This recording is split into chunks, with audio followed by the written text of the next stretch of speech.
Prepaid bond, mega engineering, गडकरींची लाडकी, 150 कोटीचे bond घेतले, मग 14,000 कोटीचं tender दिलं, contract. Prepaid bond, postpaid bond, pre red bond आणि post red bond. Red घालण्याच्या आधी धमकी देऊन किंवा रेड घातल्यानंतर. आणि ज्यांच्याकडून पैसे घेतले त्यांच्याकडून लिहून घेतलं एक जबाब की आम्ही अरविंद केजरीवालला भेटलो होतो, आणि त्याच्यावरती अरविंद केजरीवाल तुरुंगात. एवढ्या एका गोष्टीवर. त्याच माणसाचे त्याच्या आधी त्या 3 जणांचे मिळून 35 जबाब आहे. त्या 35 जबाबात कुठेच नाव नाही. 36व्या जबाबात रेट टाकल्यानंतर त्याच्याकडून लिहून घेतलं आणि मग धपाधप 59 कोटी रुपयाचे बॉन्ड घेतले त्यांनी. 131 बॉन्ड, म्हणजे बॉन्ड घेतल्यानंतर तो वटवण्यासाठी 15 दिवसाची मुदत होती. 131 बॉन्ड वटवण्याची मुदत संपल्यानंतर सुद्धा SBIला वटवायला लावले भारतीय जनता पक्षाने. आपल्याकडे मराठीत तो शब्द आहे बांडगुळ.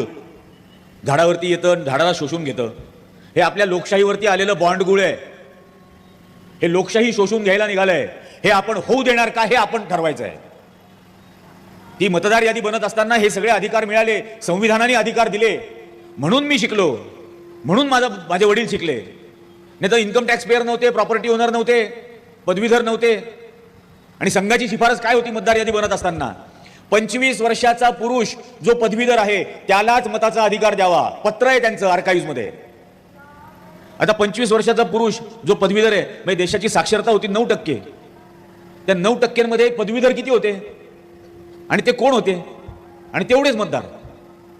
म्हणजे तेव्हाच यांना पेशवाई आणायची होती. आज त्यांनी महाराष्ट्रात आणण्याचा प्रकार सुरू केला. सरकार निवडून दिलेलं पाडून. म्हणजे मोदींनी लष्करामध्ये अग्निवीर योजना आणली, फडणवीसनी राजकारणात आणली. एकनाथ शिंदे आणि अजित पवार हे 2 अग्निवीर आहेत.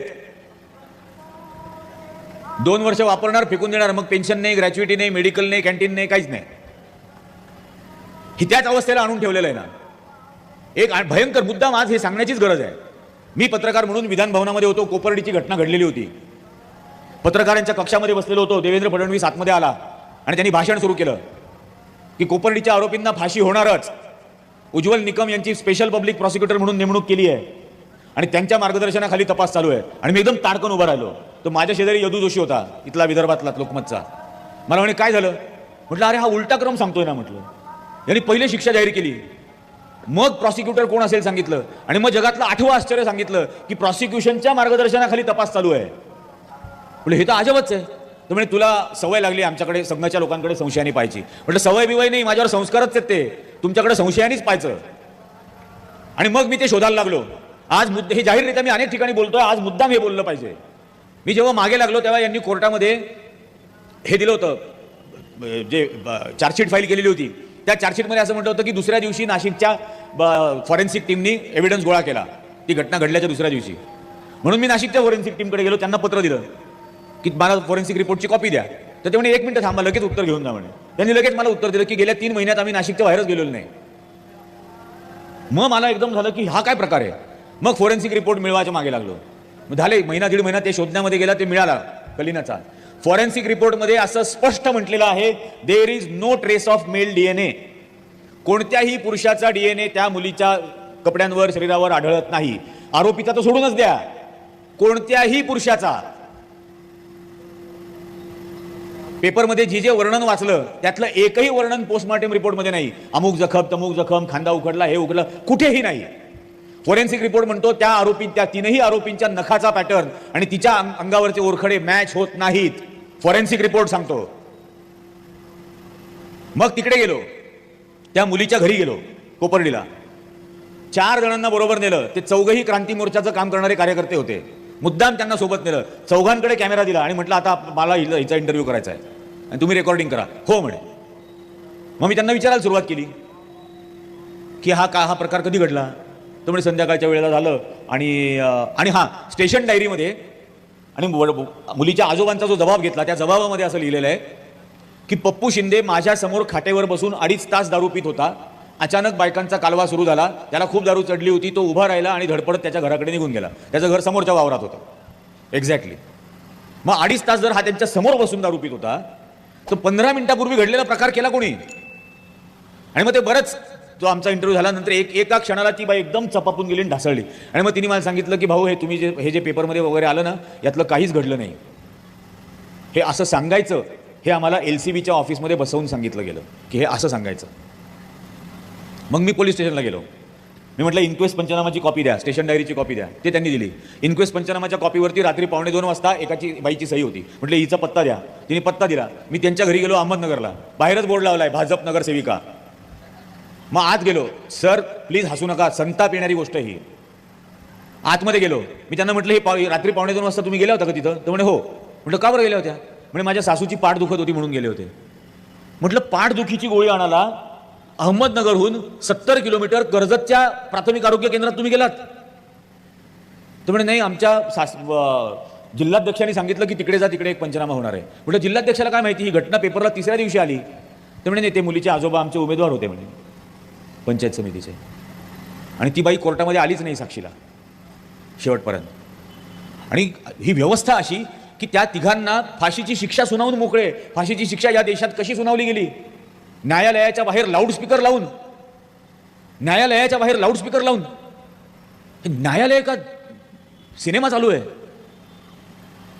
आणि बाहेर जमलेली लोक टाळ्या वाजवतात. 3 निष्पाप लोकांना फासावर चढवलं जातं आणि टाळ्या वाजवल्या जातात. मग ती अख्खी बातमी मी द वीक मॅगझिनमध्ये छापली. कोपर्डीचं काय रियालिटी आहे, सत्य आहे ती. मग ते एवढं मला म्हणायला लागलं तुझ्यावरती रिॲक्शन येईल, तू मला ओळखतोस का? माझ्यामुळं कसाबला फाशी झाली. म्हटलं सॉरी, तुमच्यामुळं कसाबला फाशी नाही झाली, कसाबनी कबुली जबाब दिला म्हणून त्याला फाशी झाली. तुम्ही काय केलं त्याच्यात? त्यामुळे हे मला नका सांगू. मी काही कायदा मोडलेला नाही. ज्यांनी मोडलाय त्यांनी चिंता करावी. पण ही अवस्था.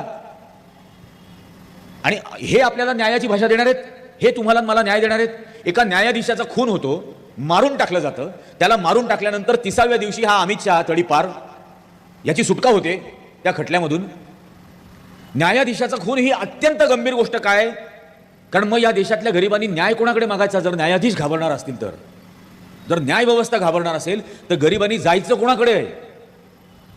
त्यामुळे याच्याबद्दल बोलणं भाग आहे, याला प्रतिकार करणं भाग आहे. प्रत्येक गोष्टीमध्ये अशी घाण केलेली आहे. सिनेमेकार सिनेमांमधून लोकांवरती प्रभाव पडतो तर खोटारडे सिनेमे बनवायला सुरुवात केली. आता आलाय ना एक लेटेस्ट. मी त्यांची पहिल्यांदा स्टोरी केली होती. एक शेळी जिचा सिंह केला गेला, दाखवला गेला, अ लॅम्ब लायनाइज्ड. आणि काय दाखवलं? पहिला ट्रेलर आला. पहिल्या ट्रेलरमध्ये दाखवलं खुदिराम बोसला सावरकरांनी प्रेरणा दिली. सावरकरांचं पुस्तक प्रसिद्ध झालं 1909ला. त्यानंतर ते लोकांना माहिती झाले. खुदिराम बोसला फाशी झाली 1908ला. लोकांना सावरकर माहिती होण्याच्या 1 वर्ष आधी खुदिराम बोस फाशी गेला. दादांत खोटं दाखवून दिलं. खुदिराम बोस भारतात, हे 6 पासून लंडनमध्ये. भेटले कधी, बोलले कधी, प्रेरणा दिली कधी. दुसरा ट्रेलर आला. दुसऱ्या ट्रेलरमध्ये काय? भगतसिंग जातो सावरकरांकडे आणि तुमच्या पुस्तकाचं भाषांतर करायची मला परवानगी द्या. 1909 साली भगतसिंगचं वय होतं 2. 1907 सालचा जन्म. ते आईच्या मांडीवर खेळत होते. त्यांना मातृभाषा सुद्धा येत नव्हती. ते मराठी पुस्तकाचं इंग्लिश भाषांतर करणं तर विषयच येत नाही ना. पण दादांत खोटं दाखवून दिलं. गांधीजींशी चर्चा करताना सावरकर की एका मुसलमानाला 3 मतांचा अधिकार देणं हे मला मान्य नाहीये. पण संबंध काय? 28, 29, 30 डिसेंबर 1916 ला लखनौमध्ये जे अधिवेशन झालं त्यात लोकमान्य टिळकांनी जिनांबरोबर करार केला लेखी की 3 पट प्रतिनिधित्वाचा तुम्हाला आम्ही अधिकार देऊ.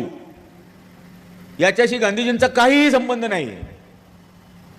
पण मुसलमानांचा अनुनय कोणी केला? गांधींनी केला म्हणे. टिळकांनी केला असं नाही म्हणायचं. केला टिळकांनी, पण बिल फाडायचं महात्मा गांधींच्या नावाने. हे असंच करत राहणार, सतत खोट्या गोष्टी दाखवत राहणार. पण आपण का नाही याचा प्रतिकार करत? म्हणजे सर बघाशी ते बोलले ते अगदी खरं आहे. रोहित वेमुला मारला गेला तेव्हा माझा महाराष्ट्रातला विद्यार्थी का नाही रस्त्यावर आला? आसिफावरती जम्मूत बलात्कार झाला तेव्हा माझे महाराष्ट्रातल्या संघटना रस्त्यावर का नाही आल्या? सगळं काय आपल्या बाबतीत घडल्यानंतर आपण बाहेर येणार आहोत का? हे खूप महत्वाचं आहे. मी जर याच्यासाठी उभा राहिलो तर हा माझ्यासाठी उभा राहील आणि ते बघून उरलेले बाकीचे उभे राहतील. पण आपण ही सुरुवात का नाही करत? महाराष्ट्राची परंपरा आपण काय सांगतो? छत्रपती शिवाजी महाराज, महात्मा फुले, डॉक्टर बाबासाहेब आंबेडकर, राजर्षी शाहू महाराज हे असे होते का हो? आपण कधी राहणार आहोत उभे आपल्याच बंधू भगिनींसाठी? हे आज वेळ आलेली. माझी मुलगी मला म्हटली, सर की तू बाबा असं इकडे तिकडे जाऊन अशी भाषणं का देत फिरतो? तुझी तर नोकरी पण गेली, हे सगळं झालं, त्याच्यानंतर बरेच प्रकार झाले, हल्ले बिल्ले. म्हटलं मी देतो. माझ्या लहानपणी रस्त्यावरती मी पेपर विकायचो. इयत्ता 4थी ते 12वी रस्त्यावर पेपर विकायचो, ओरडून ओरडून विकायचो. तर रोज पेपर विकत असताना दिवसभरामध्ये 2 माणसं तरी अशी असतील की ज्यांनी या चौथी मधल्या मुलाची दया आली म्हणून पेपर घेतला.